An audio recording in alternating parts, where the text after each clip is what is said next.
What's up, guys? My name is Jerry, and today's video is going to be on the Detroit Pistons, and we're going to be talking about 3 NBA draft prospects that fit if the Pistons decide to keep Jerami Grant, and we're going to jump right into the video. Now, with the season coming to an end, it's time to start looking at NBA draft prospects, especially for a team like the Detroit Pistons that's not about to compete in the playoffs and a team that's looking to expand and build on the future. And I feel like with the Detroit Pistons, they have a bunch of routes that they can take, a bunch of different routes that they can take, and I feel like almost all these routes lead to the Detroit Pistons getting better. So that's a really bright side that is not really much we can do to mess this up. And the route we're going to be looking at today is if the Detroit Pistons decide to keep Jerami Grant as a Detroit Piston, and I don't think that would be such a bad idea since Jerami Grant has came back from his injury, and since we've gotten Marvin Bagley to the team and post All-Star break, the Detroit Pistons have been looking like one of the better teams in the NBA. Jerami Grant and Sadiq Bey and Cade Cunningham look like they can be a very formidable big three to build around, and Jerami Grant is not that old at all. I believe he's like 26 or 27 years of age, so he's a guy that still has a lot of good basketball left in him. And in this video, we're going to be looking at draft prospects that the Detroit Pistons should look at if they do keep Jerami Grant. And this is, of course, if the Detroit Pistons, if they land a top 3 pick, I feel like they should take the best available player and get Pablo Banchero or Chet Holmgren or Jabari Smith. They should get one of those guys if they get the top 3 pick. But if they fall out of the top 3, I feel like these are some great draft prospects that these guys can look at. And the first guy is Jaden Ivy out of Purdue. And this is a guy that has tremendous upside from his freshman year to his sophomore year. He's made a big leap as far as a basketball player. This year, he averaged 17 points for Purdue. He's playing really well in the tournament, and he could crack that. If he keeps playing well, he could crack that top 3, top 4 range. But Jaden Ivy is a guy that has all the toolkits for the NBA. He's very explosive off the jump. He's very explosive laterally, and he has a very quick first step on the offensive side of the ball. He's a relentless finisher that can finish so strong at the rim. A lot of people compare his upside to Dwayne Wade or Donovan Mitchell, that type of player. And right now, my favorite part about his game is his defensive ability, and I feel like that's what will help the Detroit Pistons the most. Right now, we look at our Detroit Pistons team outside of Jerami Grant, there's really no great perimeter defenders on our team. So if we add him to the mix, he gives us a perimeter defender. He's a pest on the defensive side of the ball, very athletic, very quickly, and I feel like his offensive game has so much upside.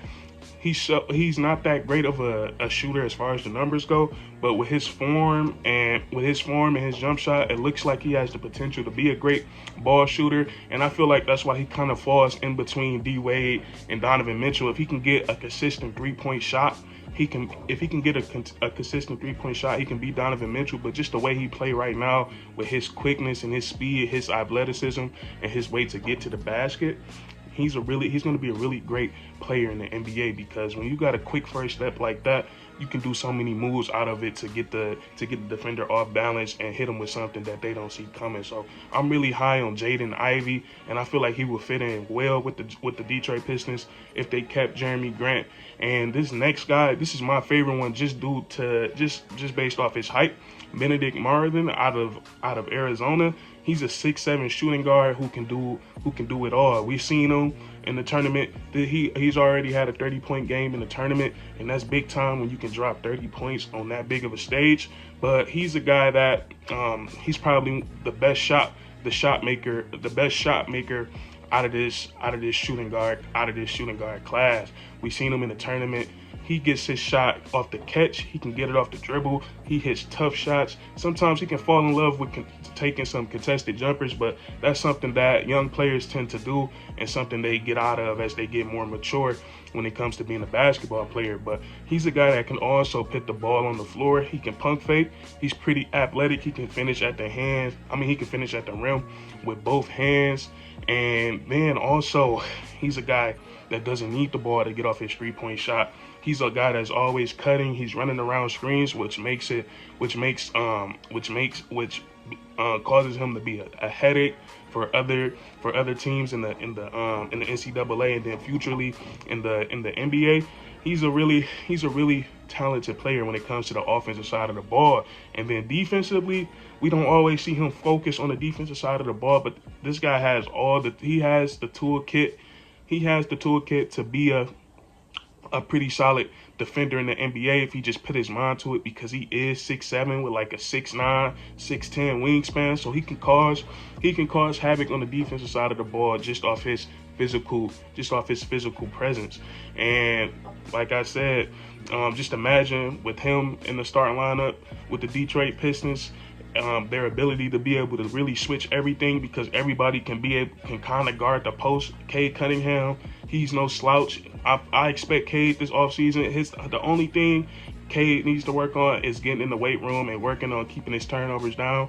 Once he get in that weight room, he's going to get a lot more foul calls, and he's going to be a much better defender. But we talking about Cade, and then Benedict Marvin, Jerami Grant, Sadiq Bey, and then either Isaiah Stewart or who knows what big we get in the offseason. There's so many questions we have to answer right now. I don't know what our starting five is going to look like next year, because Mitchell Robinson is available, and I would love that pickup. But anyways, the Detroit Pistons with Benedict Marvin, I think that would be pretty exciting to see, because he gives the Detroit Pistons another shooting presence out there, and it would be some really fun basketball to watch. And then this last guy, who's also a shooting guard, all these guys are shooting guards, but Johnny Davis out of Wisconsin, and he's a guy that has a lot of potential.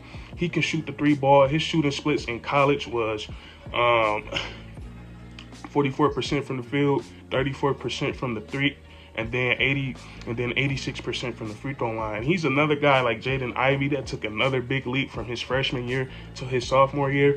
And I feel like when guys do that, it shows that they continuously work on their game, and they bring that mindset into the NBA, they're going to be a lot better. But Johnny Davis is a guy who can come out and he can start off his career as a 3-and-D player. He's already that.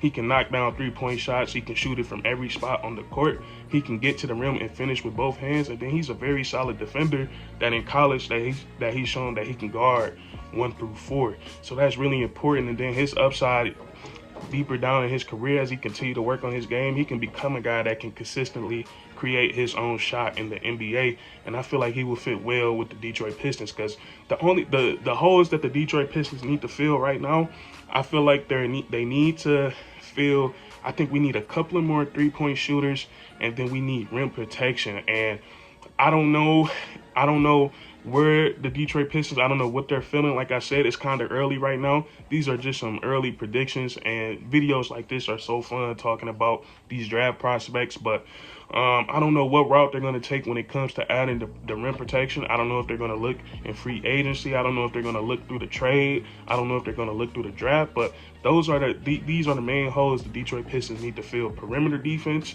three-point shooting, and rim protection. And I feel like once we gather all these guys, adding them to the team, I don't really feel like we're gonna lose that many players.